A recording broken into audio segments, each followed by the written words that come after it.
Good afternoon, everyone, and welcome to this webinar about information meeting on the opportunities in the European Research Council, the ERC, for hospital-based researchers. This event is recorded as a webinar, so I would kindly ask you to unmute your cell phones so that it will not go in and annoy the audience out there. And a warm welcome to the audience out there. It's also on the ERC website, so we hope that very many will hear about the possibilities for applying to the ERC and be lucky in the process. Welcome to Rigshospitalet, where it's all taking place this afternoon. I'm Liselotte Højgaard, member of the ERC Scientific Council. And I would like to take the opportunity to tell Philippe from the ERC a little bit about the hospitals in Northern Europe. We have a large research production here in this hospital, founded in 1757. We have done research and cured patients ever since. And we have in this entity, in this hospital, as the other university hospitals in Denmark and in Europe, a large research production. The speakers with me today is Professor Jesper Sveistrup, who is Vice President of the ERC Scientific Council. It is Anne-Marie Falktoft, who is Deputy Director General, the Danish Agency for Higher Education and Science. It is Philip Coopers, who has come all the way from Brussels. Thank you so much, Philip, for traveling all this way. Philip is head of the unit of the LS Life Sciences at the ERC. And then we have the lucky experiences, or the good experience from Ole Melander, professor at Lund University and twice an ERC grantee holder, who will talk to us after the break. And with this, I would like to give the floor to Jesper Sveistrup. Jesper Sveistrup is a biochemist and a cell biologist. He is interested in transcription and its interface with other DNA-related processes. He is currently professor, deputy head of Department of Cellular and Molecular Medicine at the University of Copenhagen here, and he is director of the new DNRF, Danish National Research Foundation, Center of Excellence for Gene Expression. So he is truly an ERC excellent researcher known all over the world. After his PhD at Aarhus University, he joined Roger Kornberg at Stanford to start his work on transcription and the basal machinery required for RNA polymerase II activity and regulation. He then established his group at the Clare Hall Laboratories in London under Cancer Research UK, and then he was a group leader at the Francis Crick Institute from 2015 to 2020. He moved back to Denmark in 2020, and we're very lucky that you're here and that you're back. He has received 2 ERC advance grants and participated in scientific boards, including the Danish National Research Council. He is an honorary professor at the UCL, Imperial College London, and Aarhus University.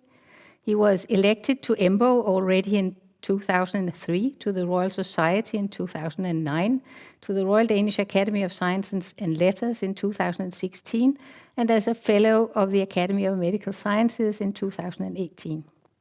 In 2019, the European Commission appointed Jesper to the ERC Scientific Council, and in 2022, almost a year ago, he was elected ERC Vice President for the Life Sciences.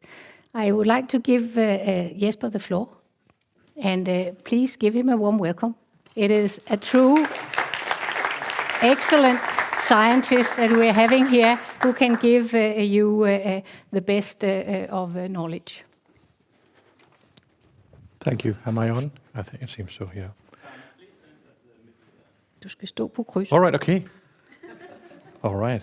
Very sophisticated. Do I need to do anything here?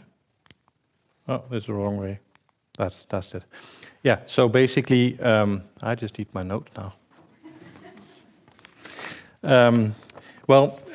Today is, of course, all about the ERC and ERC as a funding source and answering your question about what that might entail. I do not intend to give a very long presentation. I'm merely here to give you some introductory words about the ERC and the idea behind it. As actually ERC is fairly unusual in its structure and purpose. ERC is, as you can see here, part of the Horizon Europe, and it's located in Pillar 1, which is all about excellent science. That's the sole purpose of Pillar 1, actually. Many of you might be better acquainted with the network possibilities, for example, that you can find in Pillar 2. But ERC, as I said, is in Pillar 1. At ERC, we are fortunate enough to have a substantial budget, 16 billion euros over Horizon Europe, and that's a lot of money, but we constantly argue for a larger share of the pie because we actually know that what we do makes a huge difference, not only for basic science, but also for the application of the findings. So what does the ERC do and how? Well, first of all, and this is really important, there is only one criterion. It doesn't matter what you work on, but it has to be excellent. So this is support to an individual scientist or group of scientists, of course. It's not a network or large consortia, although under synergy grants, there is the possibility of working with others in an organized manner. So importantly, as I said, there are no predetermined subjects. You decide what you want to work on. You propose what is important because you know best what is happening out there and what is important or not. So this is support to frontier research in all fields of science and the humanities. And importantly, this includes, when we decide who should be funded, international peer review, both on a panel and applications being sent out for external review. Sometimes you'll get no less than 7 or 8 reviews back with opinions about your funding ideas. I'll get back to the scientific governance in a bit, show you the scientific council. But what is really unusual about ERC is that really it is a funding organization for scientists run by the scientists. I don't think that happens in many other places, that really we are 22 scientists on council and we know what it's like to be a scientist. It's all we do, we're all active scientists. So we know what's happening out there. We know how people want their funding organization to be made up, and we do our best to live up to that. That's difficult because we do work under the auspices of EU, and as some of you might know, EU can be a little bit bureaucratic and difficult sometimes, but actually we have full autonomy. So we can decide things that the EU don't really like, and we sometimes do. So ERC has, since its inception in 2008-9, perhaps even 7, made a real big difference to European science. First of all, we have funded more than 14,000 top researchers since 2007. All in all, teams of almost 100,000 people. This has resulted not only in fantastic publications with high impact, but actually also in patents and startup companies, to an extent that we are actually really surprised about how much this has happened. We recently made an investigation of this, and it turns out that no less than 40% of all ERC grants produce research that is quoted in patent applications. I think that's direct impact. In the LS domain, it's 61%. For me, that's just mind-blowing. If you'd said 5%, I'd be happy. No, this is research, great basic research, fundamental research for all of us, but it also becomes products, or at least attempted products later. I think that's really important, especially it's important for us to tell the politicians, because this is exactly what they want to hear. So I don't think I need to go through the rest, but of course we've also had several Nobel Prize laureates and similar funded by the ERC over the years. So as I said, this is a research council, a funder for the scientists, by the scientists, and here you can see how the present council is made up. And importantly, you hospital-based researchers have a direct link now through Liselotte Højgaard, who is herself one of you, at a hospital doing fantastic research.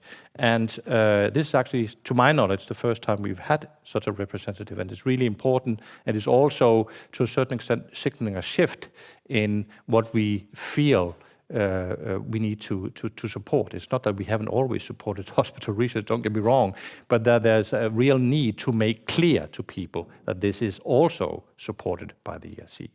So basically, there are three different domains: the life sciences, for which I am the vice president, and the social sciences and humanities, for which Eveline Krone is the vice president, and then the physical sciences, sorry for the misspelling, and engineering, which is headed by Øystein Jansen from Norway. So, as I said, we really do our best to make this a good experience. We have just introduced measures so that it's easier to actually run a grant. Certainly, if you're an advanced grant holder, you now simply get a lump sum to start with, and then if everything is legally done to the extent that we would expect you get the rest of the money at the end. You can make all the changes you want without having to tell anybody. As long as it supports the research that you are proposing, then there are no limitations. This is how research funding, in our opinion, really should be done. So to cut a long story short, all scientific fields are eligible for ERC funding. They have to be excellent. It has to be great research, but there's no limitation to what we'll fund. And as you can see here underlined, that includes medicine. And therefore, we really hope to get much more applications from also hospital-based researchers. Okay, I'll end up by just quoting our president, who says that if the ERC has become synonymous with excellence already after 15 years, surely it's because of the excellent people. And this is really important. ERC is only as good as the researchers we fund. We are nothing in ourselves. We really need to be allowed to fund the best research. So therefore, please send us your great research and we will do our best to fund it. Thank you very much. Thank you very much, Jesper.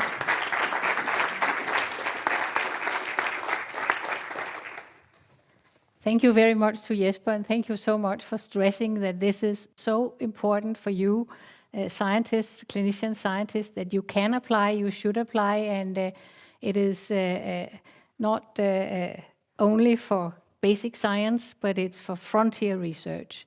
It's for research on the cutting edge, and clinical science can also be research on the cutting edge. With this, thank you so much, and have a nice trip to Brussels, because Jesper will leave a little early today because he is off to the airport. Our next speaker is Anne-Marie Faltoft. She is Deputy Director General at the Danish Agency for Higher Education and Science, and is in charge of the area research and research-based innovation. This includes the EU political work, where the agency and Anne-Marie and her staff, along with a number of nominated experts from science, from research in Denmark, represent Denmark and Danish interests within the EU framework program.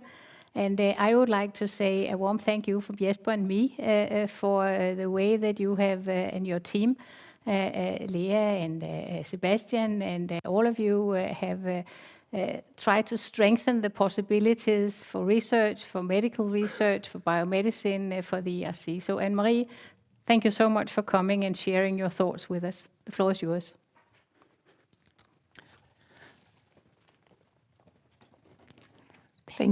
Thank you very much. I will also stand here.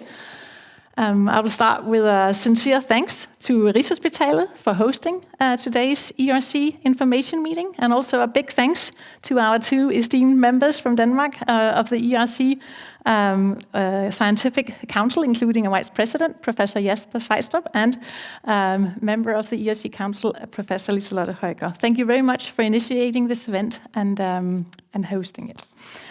At the Danish Agency for Science and Higher Education, we have, as Liselotte said, as one of our key roles, the important task of advising the Danish research communities on the opportunities for EU funding. I am thus very pleased to be here today. I will, during my presentation, give you some key data on the current trends in the Danish participation in ERC grants, as well as some key arguments on why we at the agency believe that the potential for participation for Denmark is much bigger than the actual participation today. So, to start, a brief dive into what is so special about an ERC grant and why a grant can do so much good, both for the scientific field as well as for you as an individual researcher. Horizon Europe, we saw it also in the presentation before. It is the 9th EU framework program, and it runs from 2021 to 2027.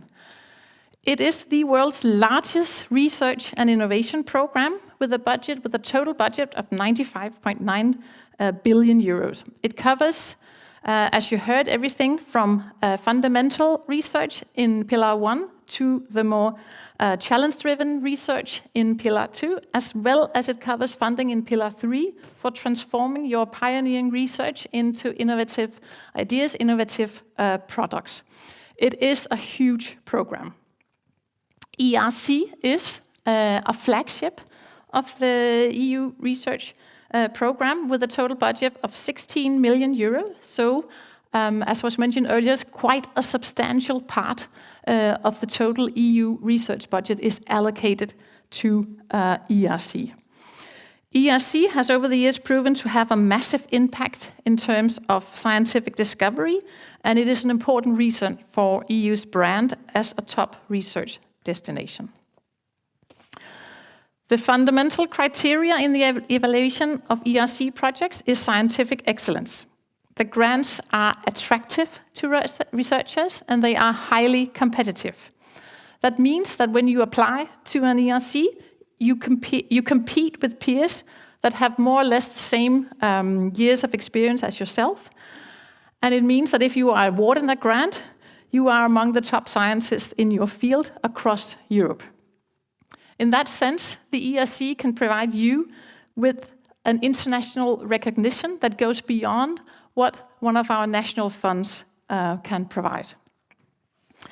In addition, as you will also hear from some of the later speakers today, an ERC grant comes with a number of favorable terms for conducting research, such as long-term funding, the possibility to recruit your own international team, as well as the possibility to take your grant with you if you shift location. So, how are we doing in Denmark when it comes to ERC grants? Overall, when we looked across all fields, we are doing quite well. Since 2014, a total of 222 researchers have been awarded an ERC grant in Denmark. Our success rate, if you see on the slide, the success rate on the different programs within the ERC are above the European average for 2 of the programs. This is the case for the starting grant and the advanced grant, where you can see the red line, that is Denmark, and you can see that we are above the European average, as well as above comparable countries such as Sweden, Austria, and the Netherlands. If we look specifically at 2022, the success rate for starting grant are as much as 24%, and for advanced grants as much as 15%. That's quite a high success rate. And then when you take the middle scheme, the consolidator, the success rate is 8%. So in total, it means that if you are a scientist from Denmark applying, you have a chance of succeeding in 1 in 6, whereas the European average is 1 in 8. And in total, when we look to the 2022 year, the recipients of a grant have received a total of 372 million Danish kroner for Danish excellent research. And that's quite a large proportion when we look at the total competitive funding available in Denmark. This is sort of the general trends across scientific fields. And so, how are we doing if we look specifically to life science? Since 2014, Denmark has submitted 608 ERC applicants within the field of life science, and 72 applications were awarded with a grant. That means the success rate within life science is 12%, which is about the same as the EU average. However, and this will be my main point today, considering the strong position that Denmark has within the field of life science, we should be above the average success rate when it comes to ERC grant. Our stronghold within life science is, as you know, not only that we have a successful life science industry based on many years of scientific discoveries. Denmark is also the country in the OECD where research within life science amounts to the largest proportion of the research conducted in the public research institutions. So we have a larger share of life science research done at our public institutions than across the OECD. 1/3 of the publicly conducted research is within life science. Add to that we also, as a nation, conduct a lot of research at our public institutions. As a percentage of GDP, we are among the most research-active nations when it comes to publicly conducted research, and our scientific impact is high. So, although we are a smaller country than Sweden and the Netherlands in terms of population, we do believe that we should be able to participate above the average success rate when it comes to the field of life science. We have, in fact, no doubt that there is a greater potential, both in terms of increasing the number of proposals submitted, as well as increasing the number of successful proposals. So, when we look to the different fields within the life science, which fields are then most successful when we look at the ERC applications submitted from Denmark over the last 8 years. The slide, which might be a bit difficult to see, but it shows the different panels where ERC applications are evaluated, so the different scientific fields. And what we can see is that the most successful areas are the area of prevention, diagnosis and treatment of human diseases, and the area of environmental biology, ecology and evolution. Those are the most successful areas where Danish researchers have been awarded 12 successful grants since 2014. So, the big question, how can we attract more grants? What can we do? From our side, from the agency side, what can the research communities do? What can the research institutions do? Firstly, we believe from the agency side that it's very important that our research institutions play an active part identifying and encouraging the best researchers at all levels to apply for ERC grants. Secondly, we must make sure that researchers at all levels understand the concept of ERC and what kind of projects the ERC funds for the researcher to then incorporate ERC in their future plans. Thirdly, it is central that researchers who want to apply for an ERC grant knows where to seek advice. This will save both the researchers' time and enable them to develop a strong and excellent ideas for their ERC applications. So, if you are in doubt of whether the ERC is something for you, I can only encourage you to reach out to advisors or support units based in your institutions. It can also be the regional support unit, or you can contact us at the agency, where we have our Danish ERC national contact points. At the agency, we are in close contact with the ERC's agency and other national contact points across Europe. And thus, we are very well informed about participation rules, procedures, changes in the programs, and so on. So please contact us for more information and seek advice if you are interested in applying. And of course, fourthly, if you are developing an idea, seek the experience of other grantees in your fields. We know from our experience that the most successful institutions, the most successful applicants are those who are seeking advice and those who are based in institutions where they have a professional setup for advising their researchers. So, I am confident that during this program today you will be inspired to learn about the advantages of an ERC grant, and we do hope indeed to see more hospital-based researchers applying to the ERC in the time to come. Enjoy the rest of the afternoon, and also a big thanks from me to the remaining speakers. Philippe Kubert from the agencies, as well as Professor Ole Malander from Lund University. Thank you very much.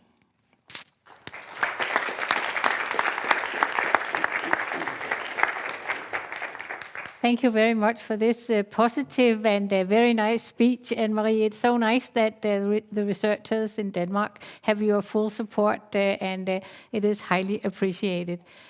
About your notion of fewer applicants from Denmark compared to how good you are, I can say from my experience in the Danish National Research Foundation and also in the Novo Nordisk Foundation that an ERC grant is the key to further stipends from other foundations. So if you have an ERC grant, it is somehow paving the way for even greater achievements locally. So think about that also, because there is a tendency, and that's said just personally, there is a tendency that if you have a foundation landscape in Denmark with many private and public foundations, then you stick to the locals. But it is a very good idea to think about the ERC for those of you who are really excellent, and the procedure there is so decent and you learn a lot. So I really do hope that all your frontier researchers out there will consider this. Also, even though you don't know whether you're really good enough for it, go for it, because the process in itself will leverage you. With this, our guest of honor today, Philippe Kubers, our head of the Life Sciences Unit at the European Research Council Executive Agency. You started in 2009. You have the focus, the leadership of the coordination of the scientific evaluation of proposals, monitoring, follow-up of the funded ERC projects in the domain of life sciences. We have known each other for long, working in the EU system. You joined the Director General Office for Research and Innovation of the European Commission already in 2001.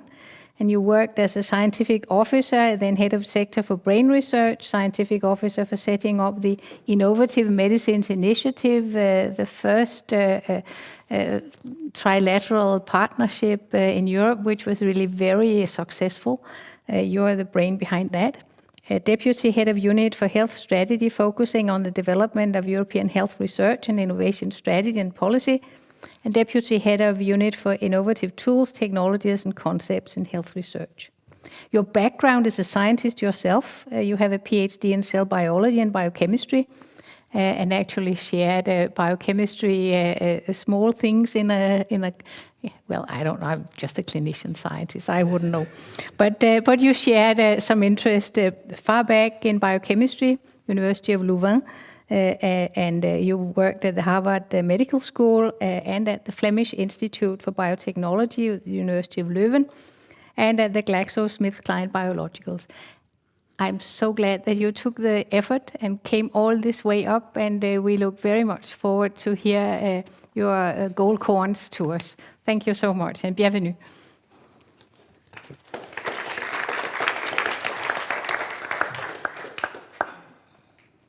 Can you hear me well? Thanks a lot, Liselotte, for this nice introduction, and thanks, of course, to the Rikshospitalet for hosting this event. And so basically, Jesper has already introduced what is the purpose of the ERC.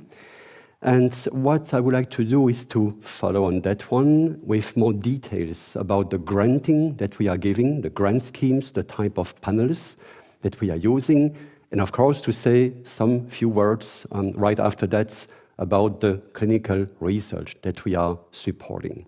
And there's a lot about that, really a lot. About the grant schemes, what we have is a total of 5 different grant schemes. You see on the left side of the slide the 3 main ones, the starting grants, the consolidated grants, and the advanced grants. Those are grants for individual researchers, monoparticipants. The starting grants for people being 2 to 7 years after their PhD, total amount of 1.5 million for 5 years. Consolidator for people from 7 to 12 years after their PhD, total amount of 2 million. And then the advanced grants for more established researcher, total amount of the grant is 2.5 million. Basically, you can do your whole life in the ERC, starting with a starting grant, then becoming an independent researcher, having a consolidated grant, and then advanced grant. You can have as many grants as you can. That's perfectly possible. There is no limits. Then we have 2 more particular funding schemes. The first one is the synergy grants. And that's a bit particular because this is not for individual researcher. This is for a small group between 2 and 4 PIs. They can be within the same country. They can even be within the same institution.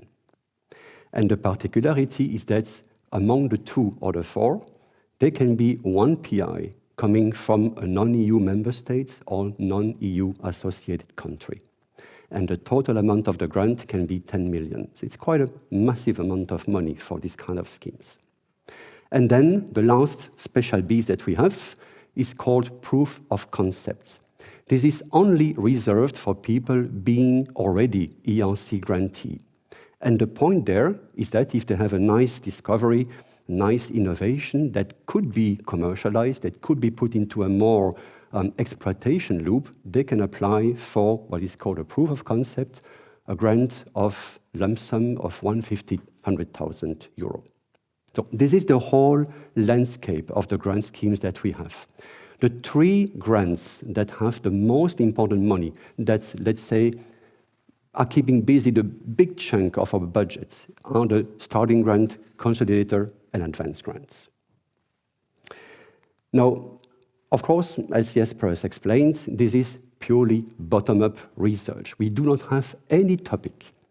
But of course, for organizational reasons, we are dividing the ERC into 3 different domains: the life sciences, the physical sciences and engineering, and the social sciences and humanities.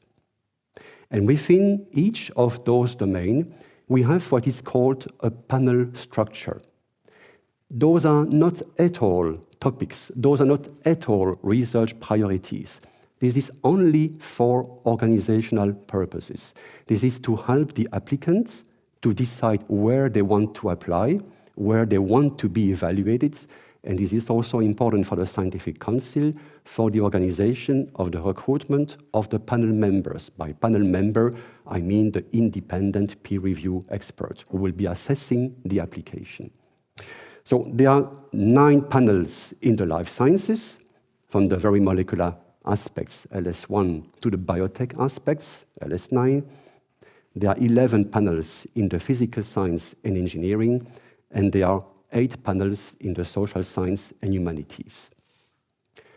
Where is clinical research? That's a good question. Well, a bit everywhere, actually. Of course, mainly in the life science, that's clear.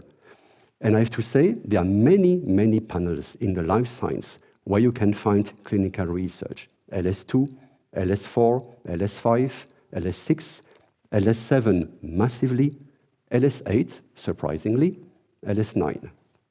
There are also some clinical research in the physical science and engineering domain, and also in the social science and humanities. And this is also showing that research very often is not restricted to one single area. It's really a one-science approach. The LS7 is a quite obvious panel for clinical research. As a matter of fact, 80% of the research funded under the LS7 is or can be called clinical research. Now, to give you a bit more detail about what those panel means, what kind of expertise you may find there, each panel is equipped with what we call descriptors. And I take here the LS7 as an example. So there is a panel title. LS7 is Prevention, Diagnosis and Treatment of Human Diseases. You have one subtitle that you see here at the bottom left side of the slide. And then there is a list of descriptors. Again, those descriptors are not research priorities. They are only there to help the applicant to have an idea of which kind of expertise they may expect in those panels. It's also important for the scientific council members, for Jesper, for Liselott, to better organize their recruitment of the panel members. So that's the purpose, that's the context.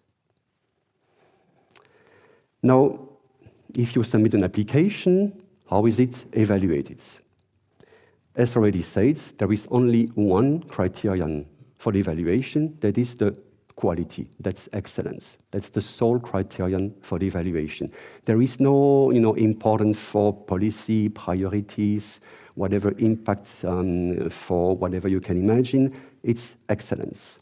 Excellence of the research project and excellence of the principal investigator. I put here the excellence of the research project within a frame because this is the most important one. This is where the panel members, the experts evaluating the project, are asked to dedicate their most attention. So, groundbreaking nature of the project, future potential scientific impact, and the scientific approach. Keep in mind, and this is really important, that the host institution is not an evaluation criterion. Some people may be sometimes a bit confused about that, but this is not the case. Panel members are strictly instructed about that. Now, in terms of the different steps, there are two different parts when you fulfill an application for the ERC. There is what is called the synopsis, it's a summary, and this is called the B1 part, doesn't really matter, but that's the official name. And then there is the full proposal, the B2 parts. The particularity is that those two parts have to be submitted at the same time. So it's a single submission, but the evaluation is done in two steps. In the step one, the only thing which is assessed by the panel members is the synopsis and the CV. So make sure you write a good synopsis. This is really critical to advance to the step two. And first, the evaluation starts with what is called a remote evaluation by the panel members. So they do that independently of each other. They don't talk to each other. They do that at home. Then they come to Brussels for a panel meeting. They discuss their different evaluation, and they reach an agreement about how to score and how to rank some specific projects. Sometimes their consensus is pretty different compared to what they may have done individually. That's the law of the discussion. I mean, you are used to these kind of things. And then projects are scored either B or C, meaning they are rejected, feedback to applicants, or they are scored with an A, meaning they can advance to the step two. And the step two, this is the full proposal that is there evaluated. Again, first remotely by the panel members. But the panel members are not alone at that step. They can be helped by what is called remote reviewers, meaning very specialized people in the area of each specific proposal. Because panel members otherwise are more generalistic people. Then all those panel members, not the remote reviewers, but all those panel members will come to Brussels for a meeting, again, discussion, with something very particular and very important. That's an interview. Each applicant at step two will be interviewed by the panel. And it's really critical to well prepare this interview. Interview happens for the starting grant, the consolidator grant, and the advanced grant. Also for the synergy grant, not for the proof of concept.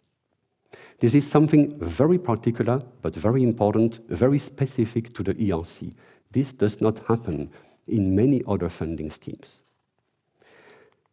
As a result, either proposals are put on a score of A and B, they are put on a rank list, feedback to applicants, and the top one can be funded. So that's the way evaluations are organized at the ERC level.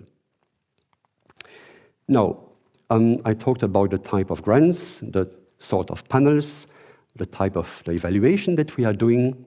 What about the clinical research at the ERC? I already say a few words about that. That is quite massively present, especially in the LS7, but not only. And I would like to give here in this slide some examples of what we are funding in clinical research. On the left part of the slide, I focus more on the type of approach which is followed, and on the right side, the research purpose. And those are examples. This is not an exhaustive list. That's also important for you to know. If you don't find your place in there, don't be worried. I'm sure that it's already present in any other ERC type of grants, and I will give you some other clues after. So what we have, for example, in a quite large amount in our grants, is the use of human samples. Can be DNA, can be blood, can be tissues from biorepositories, from biobanks, and they are used there for research purpose. We see that in many, many LS panels, but also in some SH panels. And the purpose is to do some genetics, some cellular profiling for characterization of diseases, genotype, phenotype studies, you name it, you all know that.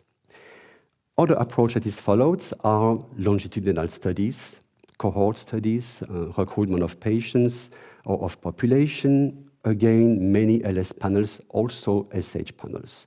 And the purpose is to perform toxicological studies, disease etiology, for example, analyzing social and environmental factors or genetic factors behind the disease, epidemiological studies, public health, health equality, and many others. Then we have the area of the medical technologies development and validation. LS panels, again, but also some panels in physical science and engineering, maybe focusing a bit more on the development per se. It depends always the stage where you are. And the purpose is, of course, to apply those new technologies in clinical settings, either for prevention, diagnostic, treatment, monitoring purposes, whatever. Then we have parts on the interventional clinical trials. This is very often hooked with more extensive research. This is rarely alone. And the purpose is to test new compounds, to test some new cell and gene therapies, transplantation. We have many, many, many different examples there. A last one that I would like to cite, because it was also related to the previous talk with the LS8, and this is about the evolutionary ecology related to clinical research, with the purpose to study the evolution of some pathogens in relation to their infectivity or for effectiveness of vaccines testing, for example. This may be a bit less familiar or less usual, but this is happening in the LS8 panel, for example. Now, this is, of course, some more theoretical description of what we do. Let me give you some more practical examples. I take here 3, which are outside of Denmark. The first one is run by Professor Sonja Entringer at the Charité in Berlin. And what she does, what she has done, it was a LS7 starting grant of 2015, was to focus on a cohort and to study the association between the maternal stress during pregnancy and DNA changes in the offsprings.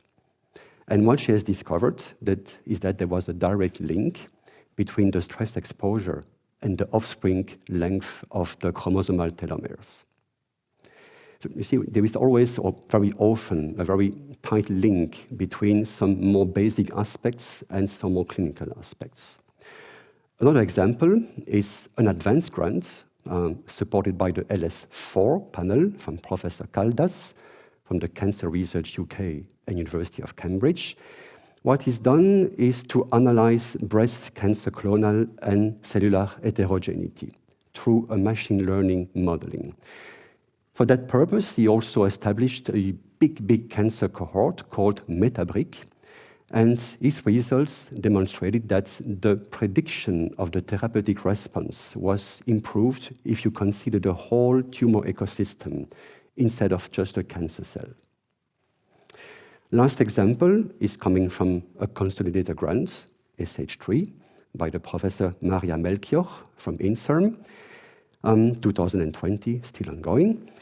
She focused on the consequence of different types of forms of socioeconomic adversity in children's family and broader social environments with regard to the neurodevelopment and the mental health. For example, testing the role of social supports as source of resilience.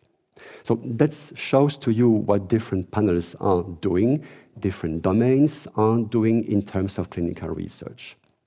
Now, of course, there is, if you are in such a brilliant place, there are by definition examples that are coming from here. That's quite obvious. And I took here 3 examples, a bit different from each other. The first one is, again, an LS7 project from 2017, a starting grant from Professor Pedersen from University of Copenhagen. And what she's doing is more a project focusing on toxicology.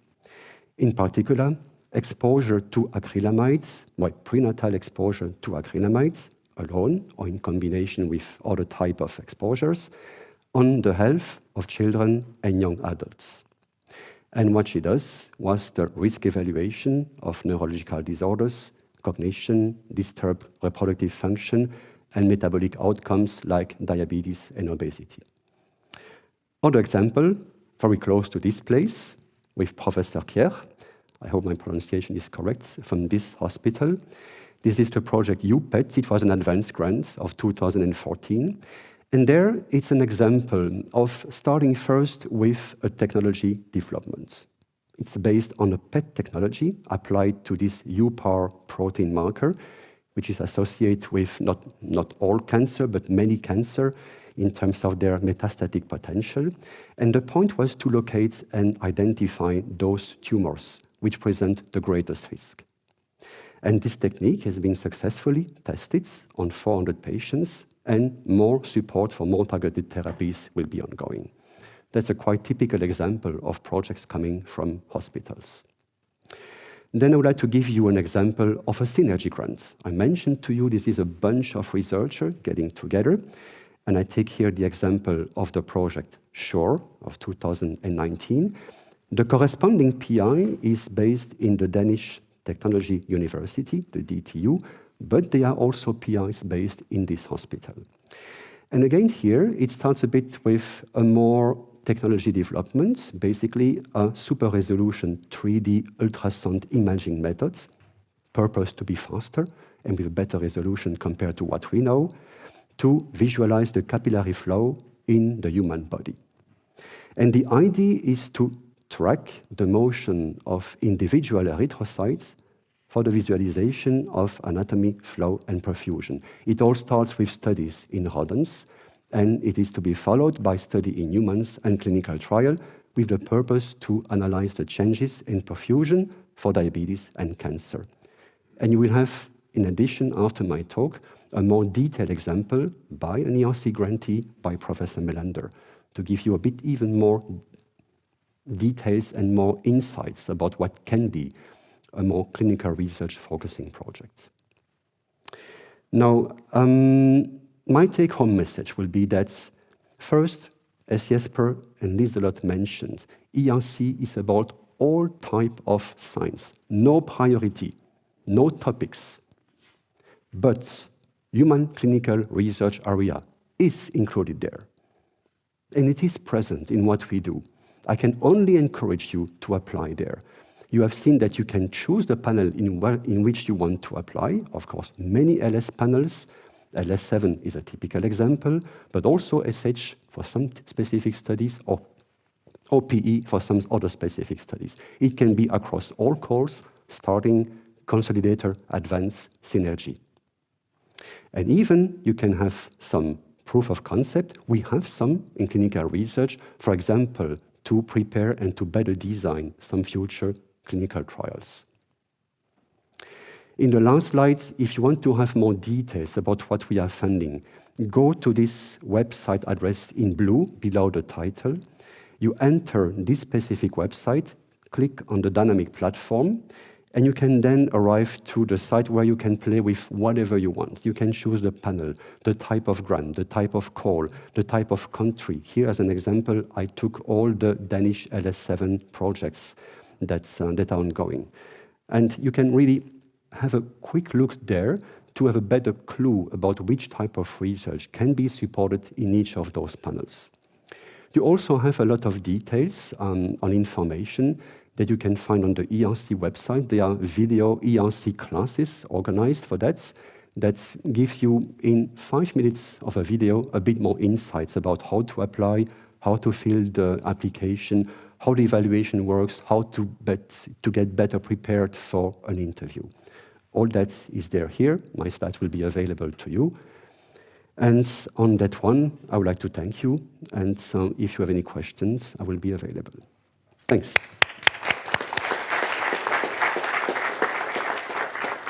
Thank you so much. No, keep your microphone on and keep there in the middle of things. And may I suggest also that Jesper and Anne-Marie come up here, and then the floor is open for questions for all of you. But first of all, I would like to say thank you to Philippe. I think it was a very, very thorough and good walk through the process, how to do it, and even I understood it much better than I have ever before. You're very patient, and your very pedagogic abilities are high.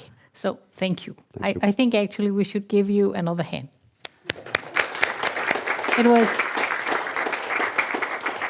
It was truly excellent.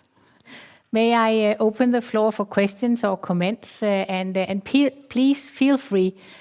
Also simple questions, small things, big things, because the devil is in the detail with this, and the aim is to help you. Please. Hello, and thank you very much for a nice presentation. So how many other panels besides LS7 would you say have clinicians sitting as panel members? So the composition of the panels is decided by the Scientific Council. And I would say that the LS7 is the most populated panel in terms of clinical researchers. Now, other panels may also have clinical researchers, but to a lesser extent as compared to LS7. Just to give you a rough idea. Now, it depends sometimes of which call. It depends, panels are different for starting grant, for consolidator, for the advanced grants. They change every 2 years. So there can be some differences between the different years on the different calls. But if you want to have a more typical clinical research populated panel, it's more the LS7. But as I said, it does not mean that other panels may not have some clinical research, but to a lesser extent. Yes. Anders? Thank you very much for a very informative and clear presentation or presentations. I have a question relating to the feedback that you are giving on rejections, as I understand it, which is something that's often lacking when you have a rejection after working months on an application. What kind of feedback is given, and how is feedback? Are you encouraged to reapply following the advices, or how is that to be understood? That's a good question, actually. The ERC, I dare to say, thanks to the willingness of the Scientific Council, is very keen to provide good feedback to the applicants. So what does it mean? I told you that there are 2 steps, and they are within each step. It starts with a remote evaluation. So you receive individual assessment report of each of those panels who have been assessing a proposal, plus the summary of the panel. That is the final decision. This summary of the panel, this consolidated evaluation report is the final decision. You receive this report, but also all the individual reports that each panel member has done remotely before. And this is at step 1 and at step 2. So it's quite a massive amount of feedback. Jesper mentioned that each proposal can be assessed by sometimes up to 10 experts. So it's not negligible. And each feedback is quite consistent. We pay attention to make sure that experts do not write 2 lines that may be completely useless. We pay attention that they are developing their ID, that the applicant is really clear why it fails or why it succeeds. And then, of course, for resubmission, they may use or reuse this information in the way they want. Usually, there are no advice or recommendation for resubmission. This is not the purpose of the panel. But it is inherent in the score, though, right? Because if you score, Tryk now it becomes really complicated. Tryk lige på din mikrofon.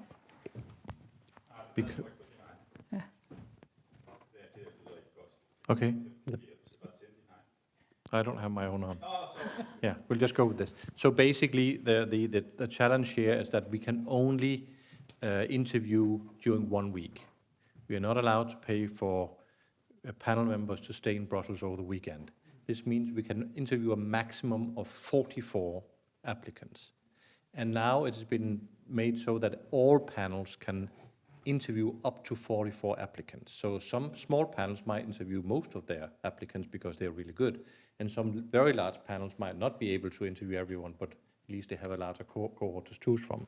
So if you score an A, but you're not invited to interview, you can apply again next year. But as I understand it, if you score a B, you cannot apply the next year, but the next year again.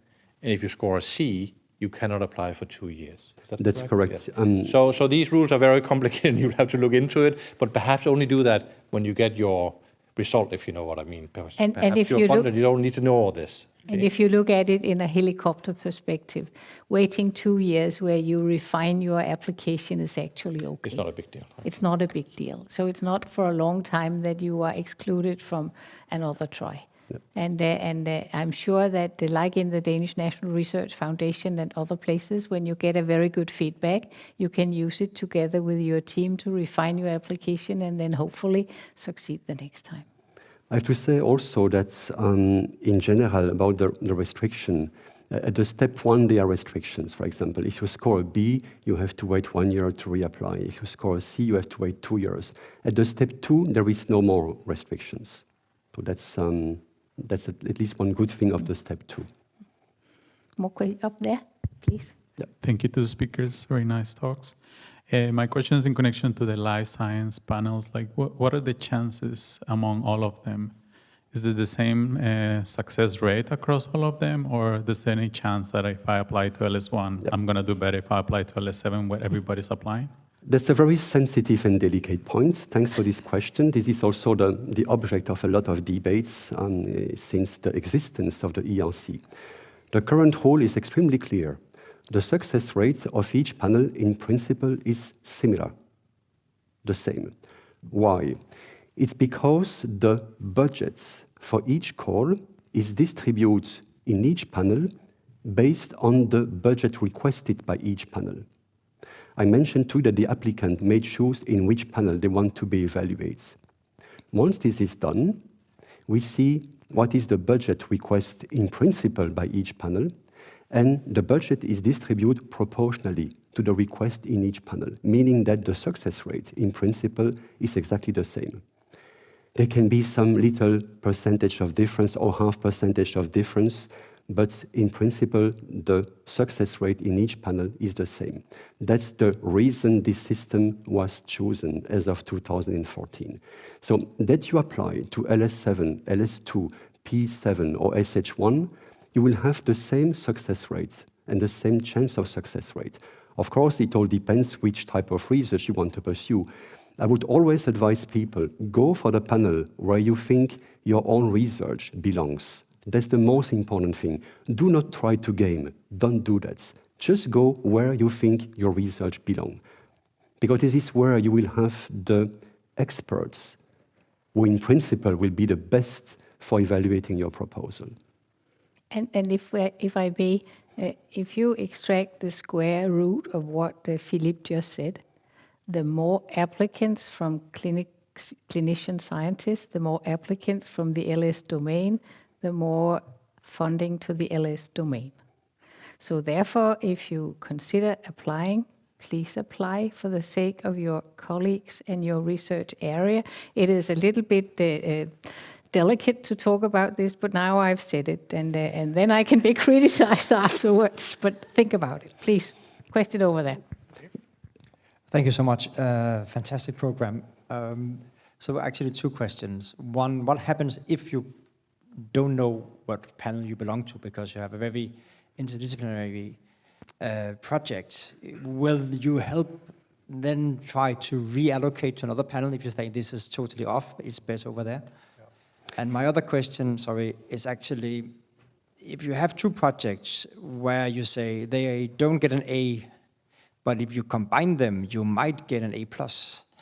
Would you then try to connect those 2 projects to say you should do a application next year together? Yep. So let me first answer to the first question. And I can perfectly understand that this is sometimes really difficult for applicants to decide in which panel they want to go. Because you can find sometimes projects which are called multidisciplinary that could fall within 2 panels. And there is really where you think that the balance of your project is the most important, that you have to go for a specific panel. We cannot really advise you on that one. Also because for us it would be a conflict of interest. Imagine that I'm telling you, please apply there, and then you fail. I mean, the first thing you will tell me, well, you told me. Yes. So, I mean, I will never say that. It's only you can decide, but of course you can be helped by the national contact points. They have a quite good experience in terms of, of dealing with the ERC. And, that's also something that you can have a look. I would say also as an advice, I mentioned the last 2 slides of my presentation. You can have a look at the abstracts of the different type of projects funded by each panel. This can be quite informative, because then it can give you a better clue. But there are sometimes, and I have to admit, there are projects where it is really difficult. What can happen is that, imagine that the panel member and the panel, well, first the panel chairs checking on all the projects submitted in their panel. It may happen that the panel chair sees a project that's, to their opinion, would not fit with the panel. It's the choice of the applicant, but maybe the panel chair says it does not fit with my panel. And then he explores with the panel chair of a different panel if this other panel chair would accept to take this project. It's only a minority of projects, but it can happen. And question 2, if you have just one idea and they're both very good. So that's also a complicated question. The answer is no, we don't do that. That's very clear. I don't say that it will not have benefits, but the thing is that it would lead us to very, very complicated things. It's the same, this question about what would happen if the panel likes half of the project and not the other half. Can they fund one half and to say the other half we don't want? And the answer is also no. Because otherwise, it makes the things much too complex and also quite unfair between applicants. So either a proposal is good in its entirety or it's not. And we don't combine projects. Question up there. The gentleman up there in yeah, please. Oh, will I ask now? Yeah. Hi. Thank you for the very informative presentations. I was just wondering, in your evaluations of the excellence of the applicant, how important is the impact factor of the journals where the applicant has published? I mean, I will leave the Scientific Council to say more details about that, but the ERC is a signatory of the Doha Declaration, meaning the impact factors of journals are forbidden. It is, of course, so that if you are a researcher, you will be compared with the other peers in your group. If you are an ENT, ear, nose and throat, you will be compared with the others in ear, nose and throat. If you are in RNA transcriptomics, you will be compared with the others in transcriptomics. But that said, it is of course so that if you as a clinician scientist in ear, nose and throat have a whole row of first author publications in New England Journal of Medicine where a transformative effect on all people in the world, making them hear again, you will of course be better off than as a researcher with just one publication in Ugeskrift for Læger. Of course, but I have been a member here now for a couple of years, and I can see that they, in the panels, they take it seriously. They read your references, they read your production, they think about it. And if we had a conference in the Swedish Academy some years ago, how to evaluate excellence, and they all say the peer review system where you really know thoroughly about the subject and you read what the applicant has been writing in the last been doing the last couple of years. They take it seriously, and it is really evaluation by peers.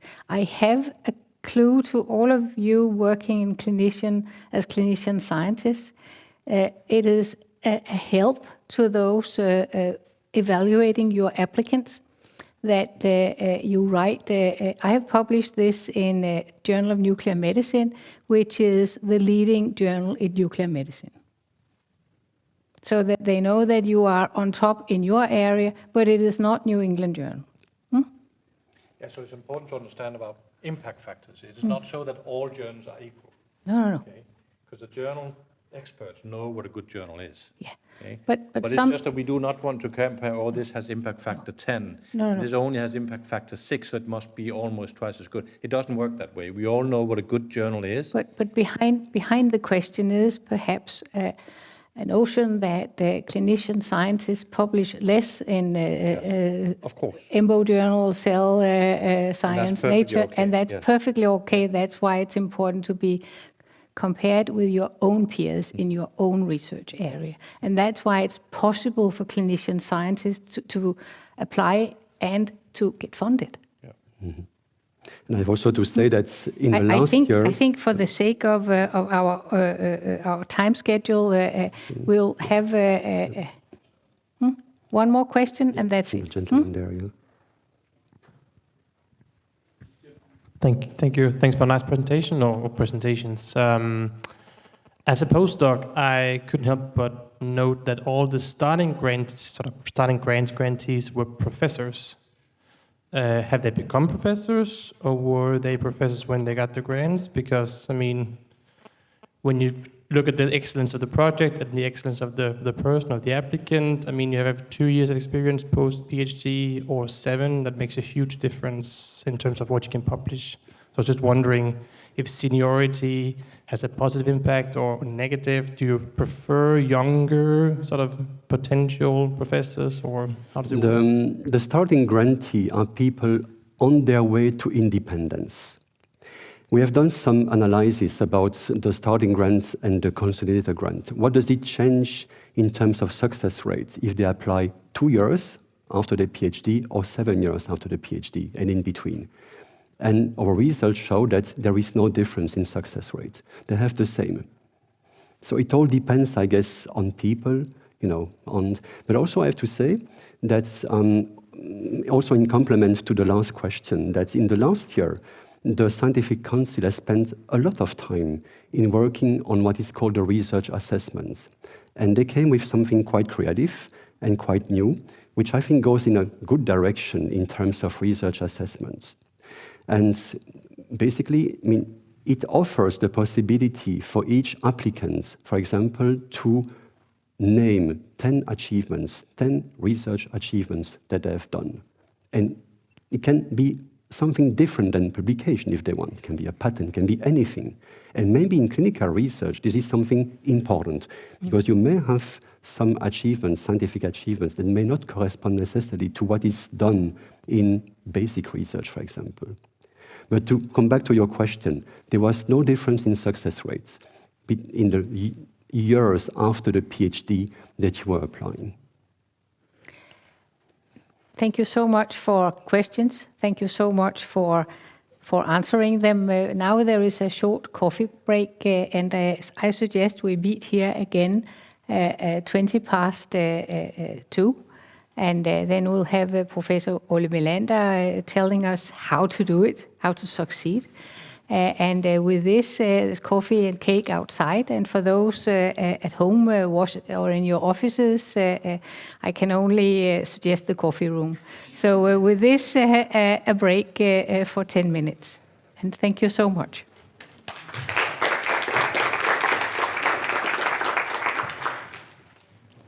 You are just so good.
Now we are back again after the coffee break, hopefully out in the offices or at home, and here in the auditorium.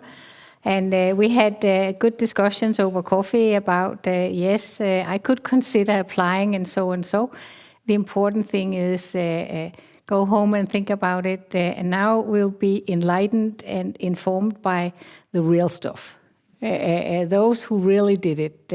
Ole Melander is an MD, PhD, professor of internal medicine from the Lund University, consultant Department of Internal Medicine, Skåne University Hospital, Malmö, and twice an ERC grantee as a real clinician scientist. So it's a great privilege for us to welcome you, and thank you so much for coming over and sharing this with us. We admire what you have done and would like to learn. So thank you so much for sharing with us, and warm welcome.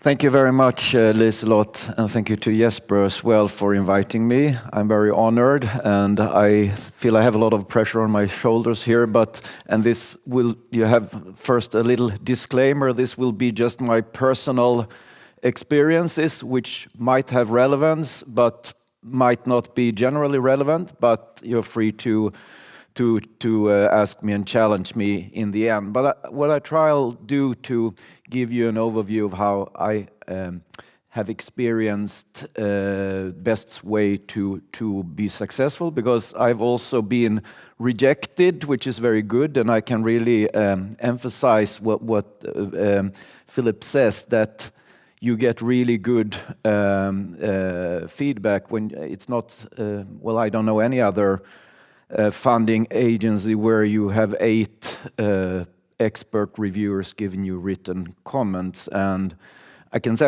I was rejected year before I got the advanced grant, and there was when 1 or 2 reviewers nag down on parts of your project, then you might be skeptical. But here it was 7 out of 8 had basically the same criticism towards one part of the project. So it was really helpful for me to address specifically that.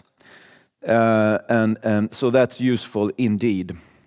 Now, as you know, it's a lot about getting the chance to show something new that it has a high risk, but also has a potential for high gain in terms of the results.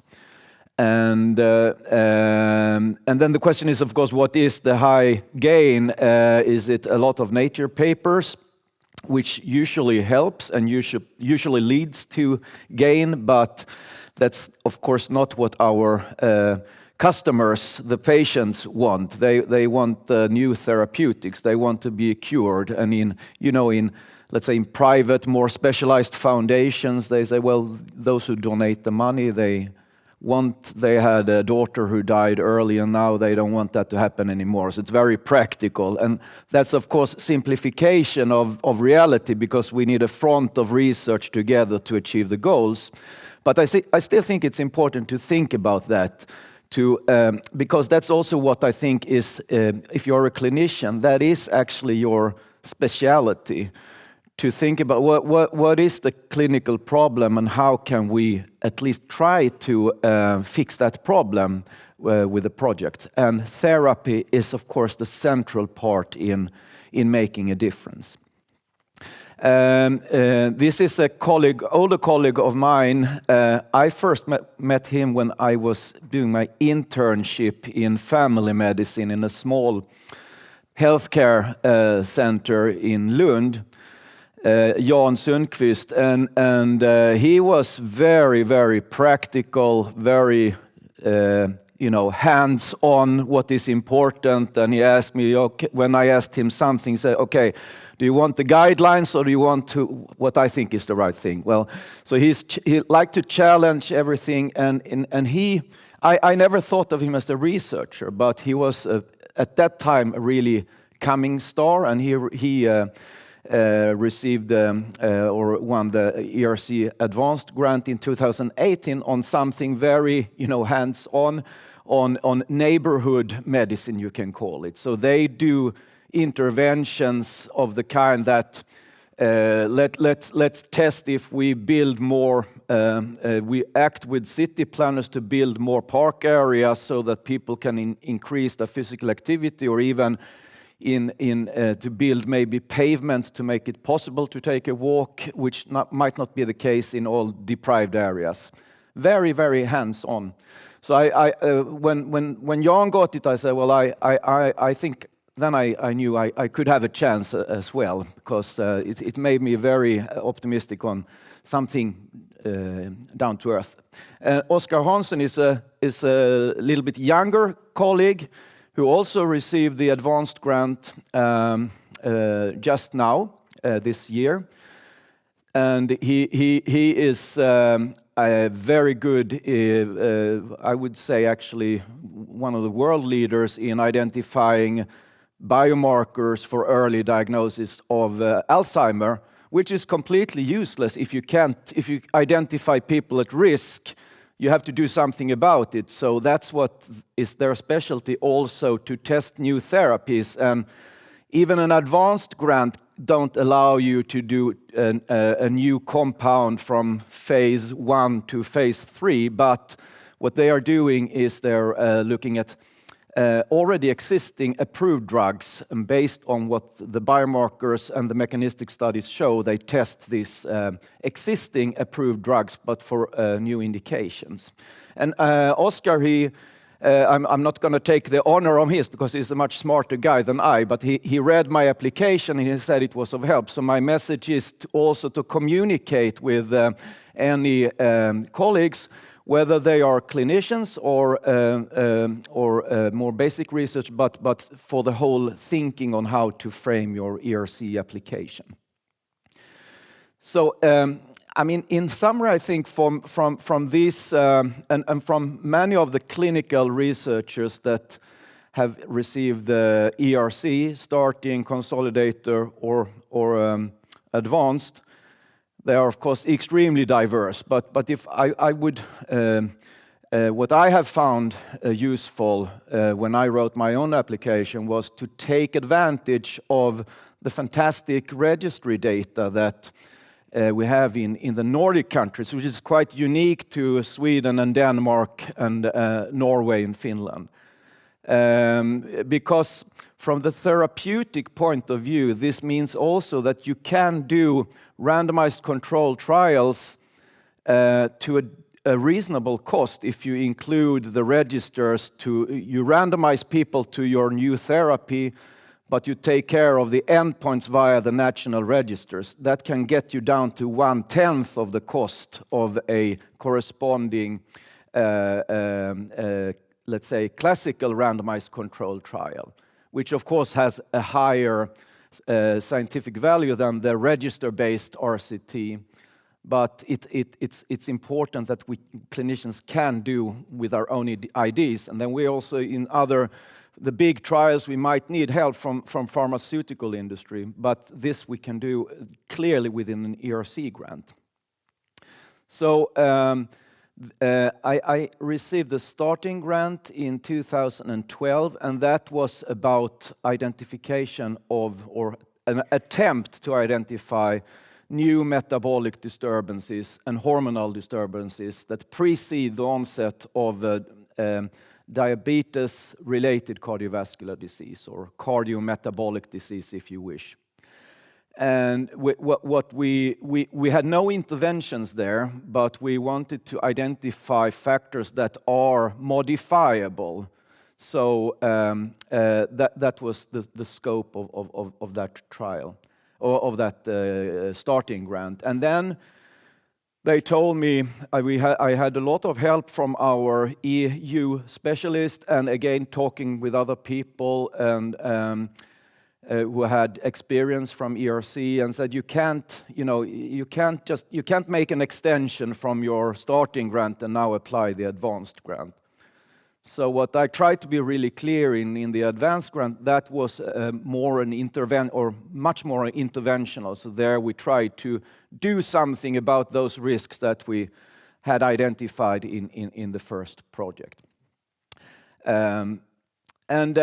It was the first project was very much about the buzzword of personalized medicine, as it was called at the time. Then, when people realized that it's impossible to personalize, you could stratify, and now it's called precision medicine.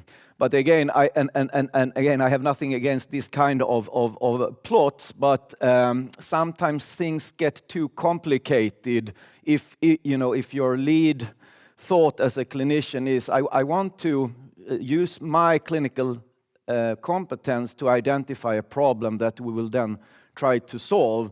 It's important to understand what you are doing. And I think this kind of too complex analysis might not be our cup of tea, perhaps. Because I think it's more impersonalized medicine when you have this very complex where you need computers. I'm a big admirer and fan of artificial intelligence applications in medicine. But I think we need also sometimes to simplify, like has been an historical example of personalized or precision medicine. Well, you measure blood pressure. That's the stratification to identify the people with hypertension. And then you also, otherwise, of course, you wouldn't treat people if they had a low normal blood pressure. Then you need to, again, monitor them over time to optimize the risk reduction in stroke and other cardiovascular diseases. That is a simple way, and we can apply it to many different. One application that came from the starting grant was we identified we can quite well identify healthy diet in blood by measuring diet-related metabolites that come from vegetables or from meat and different food groups. And that is actually a much more precise measurement than if you try to interview a patient or a subject on what they eat. But also we can then identify the risk individuals, and then we can monitor them to change those metabolites towards the healthier diet, whether you call it a Mediterranean diet or a Nordic-based Okinawa diet, or just Livsmedelsverkets guidelines or the national diet recommendation. If you look in the blood of people eating in a healthy way, it looks very, very similar. So we can use this to not only find the risk individuals, but also see if the dietary recommendations that a dietitian give, if that results in an improvement of the diet adherence. Another thing I think is has been very important, and again, as was pointed out very clearly, these grants are project grants, so you will be leading one project, and it's not a network with various different kind of work packages.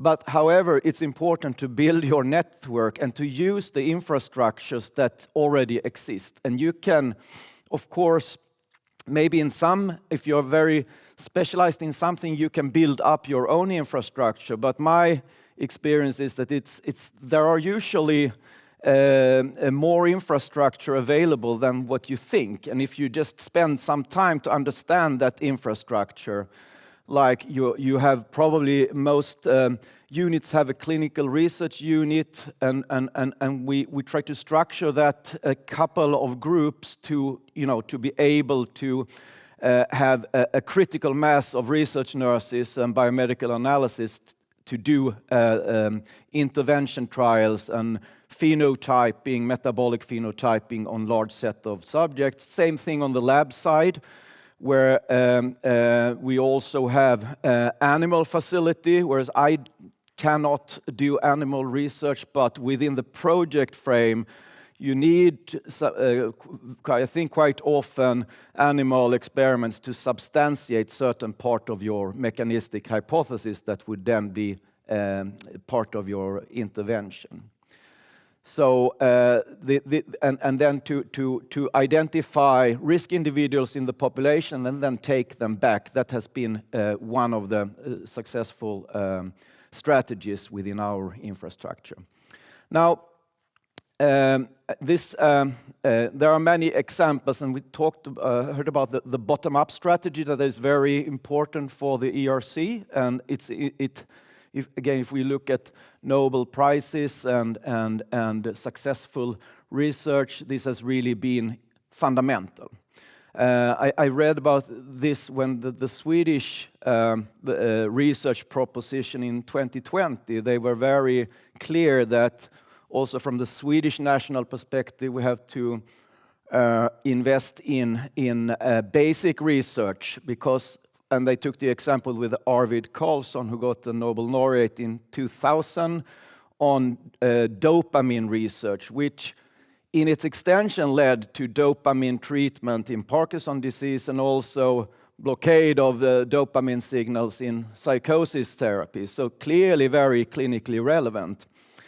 And I think it's clear that this is extremely important, but we should not forget about maybe where the, let's say, the typical clinician, if we move back to the, let's say, end of 50s or beginning of 60s, a lot of smart clinicians, when it was not at all self-evident that everyone would measure your blood pressure, but when people came into the hospital and started to measure blood pressure and you observed, these malignant hypertension cases that hardly exist anymore, then the same clinical researchers understand, well, they get these brain hemorrhages more often than would be natural, so we have to study that. They get fundus, edema and bleedings and so on and so forth. And then these clinicians started to communicate with the physiologists who knew exactly how blood pressure is regulated, and that's the match. So I think what I mean with top-down is not that the politicians should decide what we should do research about, but you should be very active in formulating the clinical proposals, and that can also go all the way down to pharmacotherapy, which is always a long way. But in the case of, for example, the Oscar Hansson's project, where you can use often already existing drugs to address a problem. So I think that again it's a project grant, but you're leading it. But you should anyway team up with specialists so that you can get this all the knowledge. And that's not only for basic research. Today it's probably very important to have bioinformatic contacts and if you have handled large data sets. So just some brief words on the advanced grant. So we are trying to target 3 hormonal disturbances. And I will not go through all of them, but I will mention a few words on the red and the blue project, where neurotensin, which is a gut hormone, like GLP-1, but the neurotensin is more to do with fat metabolism. And then vasopressin, which is our main body water regulating hormone, as you are well aware of. So one thing that became very clear in our epidemiology research was that if we that there is a huge spread in how much vasopressin you have in your blood. And of course, vasopressin, if you are on the severe acute disease, it saves our lives by retain. So vasopressin goes to the kidney and makes us retain water so we don't die of shock. Also vasoconstriction in that situation. But in the normal range, in the completely healthy and normal range, there is a huge variation of vasopressin as well, and copeptin is just a stable part of the pre-hormone that is more stable and allow us to more reliably get the picture of how much vasopressin or antidiuretic hormone you have. So everyone within the normal range, where you have a huge variation of vasopressin, they have the same amount of body water, because if you drink very little, you will be saved by high vasopressin and you will retain water, so you have the same amount. But the interesting thing is that it seems that you need to pay a price for that, because when you're at those levels of vasopressin that are required to maintain normal body water, you will start stimulate ACTH secretion from the pituitary gland and cortisol secretion from the adrenals. So that the interesting thing is that people with high vasopressin, they look like, not like they have Cushing syndrome or Cushing disease, but they are in the higher normal of this abdominal obesity, very high diabetes risk, very high cardiovascular disease risk. So we thought that let's try to find the low water drinkers down there by measuring vasopressin and monitoring their urine. And then we invite a lot of people from various population studies in the very close to here on the other side of the sound. And we had ongoing population studies which we could use and monitor their drinking behavior by 24-hour urine and vasopressin copeptin. But we also went out to the relevant age in the population register and wrote letters and followed up by telephone. And then randomized them to 1 year of filling up with water or to maintain the same degree of fluid intake. So this is a relatively simple clinical trial and we don't have the results yet. If it would work, it would be a very cheap way to improve your cardiometabolic risk profile and maybe prevent the diabetes occurrence. And finally, for the neurotensin, which I think is a way, it's very genetically conserved. It comes from the small intestine, and we could see from epidemiology that these people, they get massively higher risk of cardiometabolic disease if you have high levels. From an evolutionary point of view, we believe that it was good to have neurotensin because it makes us better at conserving, putting in fat on the bank account. And the best bank account is the liver in that sense. So, but of course, today when we have excess of calories, you can imagine what this will lead to. So we did a lot of collaborative work, but these were all studies that were formulated from my group. But we took help from people who had the knockout of neurotensin gene and saw that animals with no neurotensin, they were protected from everything that humans with high proneurotensin had increased risk of. So we have tested different existing drugs, the SR48692, which was only working on 1 out of 2 key neurotensin receptors. It was not efficient enough.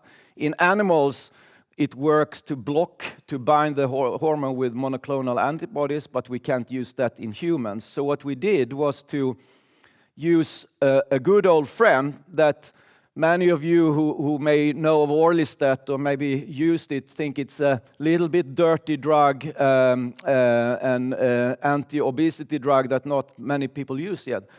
But it's approved, and the thing is that you can normalize completely, suppress your neurotensin levels by treatment with Orlistat, because Orlistat makes so that fatty acids are not taken up by the enterocyte. And if you have no fatty acids in the enterocyte, there is no signal to neurotensin to be produced and secreted. So you can get it down. So we are testing this also in a randomized placebo-controlled clinical trial. You can see 30 and 30. It's not an industry trial with 4,000 and 4,000, but we have tried. So the scope is really to identify the right individuals who might have NAFLD, fatty liver, that is mainly caused by stimulation of neurotensin. So this is also ongoing work. So as a summary, well, there is a lot of work before, of course. But I think you should be convinced to try, and this is I strongly believe that today we need multidisciplinary work. So you need to team up with people who know various aspects. But if you have the good clinical question, that will be your project, and then you will build your application around that. And at least my own experience and those people that I have talked to, you have to think big, because you of course it needs to be feasible. You shouldn't be unrealistic, but as long as you feel we can do this, then you should think big, because you have the right to fail. It's not that you have no obligation to deliver a positive result. You can fail, but you have to do the research that you describe, of course. And I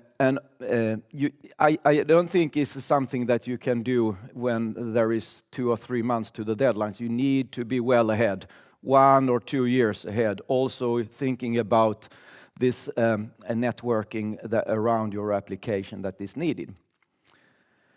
And Justin, I mean, I know very well the many excellent population studies in Denmark, the national registries, and the use of those clinical trial units, and above all, an excellent biomedical industry.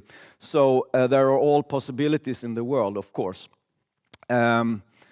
And also to take use of your EU department that I think all big hospitals have, yes, and universities as well. So that is important to do also before you submit, when you plan your application. And finally, it's all the boring thing with the legal aspects that when you're, like I described, clinical trials, it's very complex from legal point of view, but it will work out. But you need time, and you need also to think about those things before you lock your project plan in stone.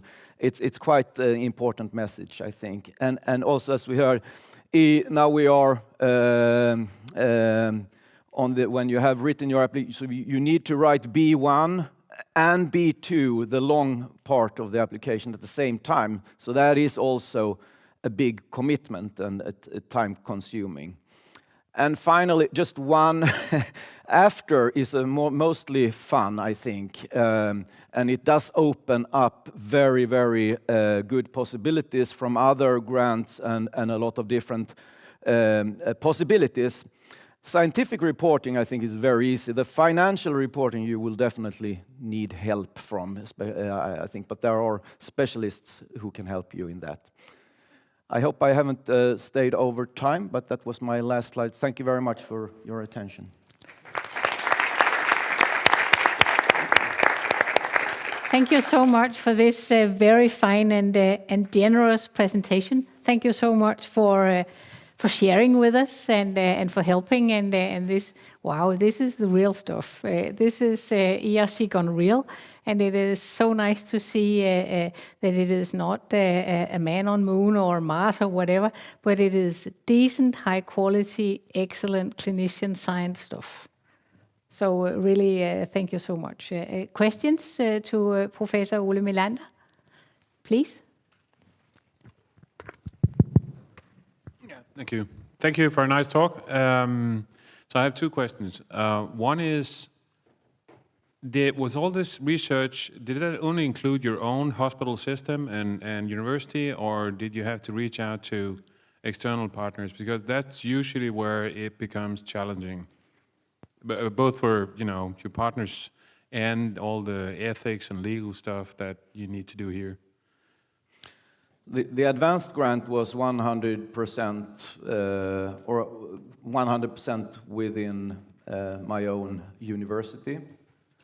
And the starting grant, actually, we had a small part in Paris, France, but only one. I agree with you that it can be complex to have many, but at least one. So because they had a specialty in certain experimental certain experimental approaches that we didn't have, so we teamed up with them. And that worked fine. But I think that is a big difference to the network grants where where it becomes very complex, and maybe sometimes you feel that there are so many pieces of the cake that they're very small for. But that's not really the case. But so that is my experience. Okay, thank you. And the second question was the B1 and B2. It may take some time. That's very relative. So how long time would it take in your case? I would say I put on the writing maybe, it's very difficult to say, but several months whole time work, but spread out over a longer period of time. So maybe, let's say, 3 months of my full time, something like that. So it's a substantial amount of time. It is. You gotta say that. Can you divide it into several people or just your own time? How was your experience? Well, I think, of course, you should involve other people, but I think that since this is if you are the PI of the project, you really need to be in control. So you need, of course, I don't think it's possible to say, okay, can you write this part and you write this part, but you need to write and then get input from from the areas where your collaborators have expertise. Okay, yeah, that makes sense. Yeah. Okay, thank you. Other questions? Please.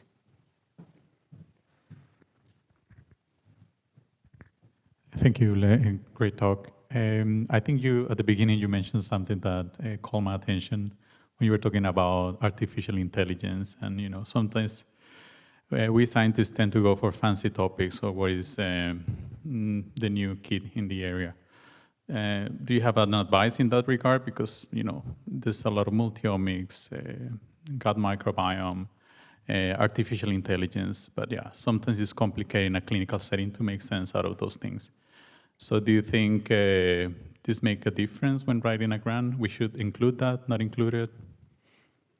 Well, I mean, I think that you need experts in bioinformatics to be able to understand this complex multi-omic data. The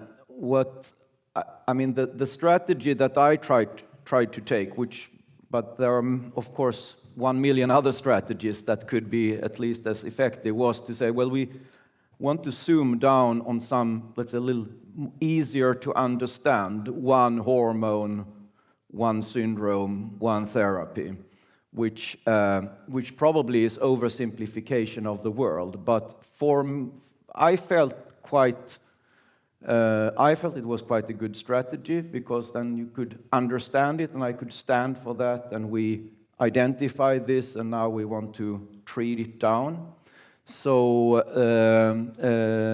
it's a little bit like buying stocks, that you should understand what the company produces, otherwise you shouldn't buy the stocks. That has been my personal... So my personal view would be that if you want to do an omic project, probably you would be more dependent on bioinformaticians that might throw in ERC projects themselves, focused on more, development of AI algorithms in this omic area. Does that answer your question a little bit? So staying true to your own ideas and being cutting edge frontier research, but not buzzwords for the sake of buzzwords. The last question. Thank you.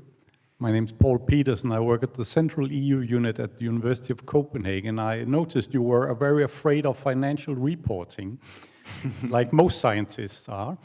But I have a question for you and for Philip Coopers, because as I understand it, for the next round, even the ERC tried to introduce what they call lump sum funding, where you make a very detailed budget up front, but then if you are funded, the money is yours. The challenge is that normally lump sum funding is divided on work packages and you get paid when a work package is finished. But for many ERC projects, you don't have any work packages. If I may, Paul Petersen, it's a very good question. We have introduced the lump sums for the advanced grants as a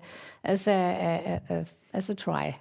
And it is the aim of the Scientific Council, the whole of the ERC, to try to do things easier.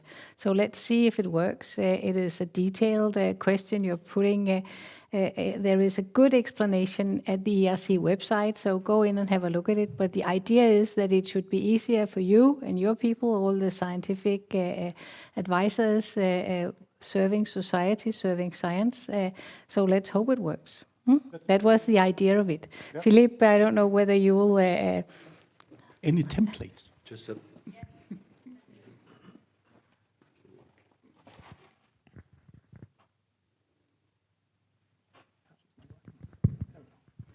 Just in addition to what Liselott just mentioned, another clarification is that what you will also see from the project for lump sum advanced grant 2024 at the ERC level is that we are fully aware that research outcomes, expected research outcomes, may sometimes never come. That's about what frontier research is about. So the idea is to pay for the work that is carried out. That's the very important precision at that point of view. So if you fail, you don't have to pay back the money.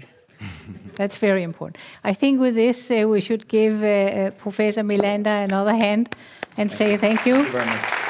And I would like to say thank you both to Ole Melander, to Philip Kubers, to Anne-Marie Faltoft, to the whole team at the agency, to all those helping, to especially Lea and Sebastian for being so nice in the whole process, to Christina Teig here, our international officer at the University of Copenhagen and Rigshospitalet, with Elisabeth Korsell over at Jesper's place. Jesper has left, as you saw. And a warm thank you to all of you in the auditorium and out there on the web. I do hope we have been helpful, because that's the whole idea, to help you to be servants of science and to help you being helpful.